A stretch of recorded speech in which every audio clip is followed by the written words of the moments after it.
మనం రోజూ అత్యంత సాధారణంగా వాడే ఒక తెలుగు పదం ఉంది.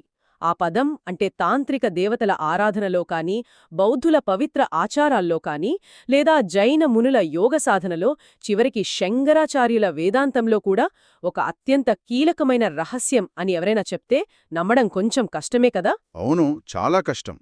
ఎందుకంటే మనం ఆ పదాన్ని ఒకే ఒక కోణంలో చూసి అలవాటు పడిపోయాం. కరెక్ట్. ఆ పదం మరేదో కాదు, భర్త. సాధారణంగా ఈ పదం విలగానే కేవలం వివాహ బంధంలోని ఒక వ్యక్తి మాత్రమే గుర్తుకొస్తాడు. ఖచ్చితంగా. కానీ ఈనాటి మన ఈ డీప్ గైవ్ లేదా లోతైన విశ్లేషణ మూలాలు గమనిస్తే ఈ పదం ఒక చిన్న నీటిబొట్టులా కాకుండా ఒక అనంతమైన మహాసముద్రంలా కనిపిస్తుంది. వావ్! మహాసముద్రం అంటారా? అంటే దీని వెనుక అంత పెద్ద చరిత్ర ఉందన్నమాట. ముఖ్యంగా హైదరాబాద్లోని శ్రీ గాయత్రి జ్యోతిష్ విద్యాపీఠం వారు చేసిన ఒక అద్భుతమైన పరిశోధన చూసినప్పుడు నాకు నిజంగా ఆశ్చర్యం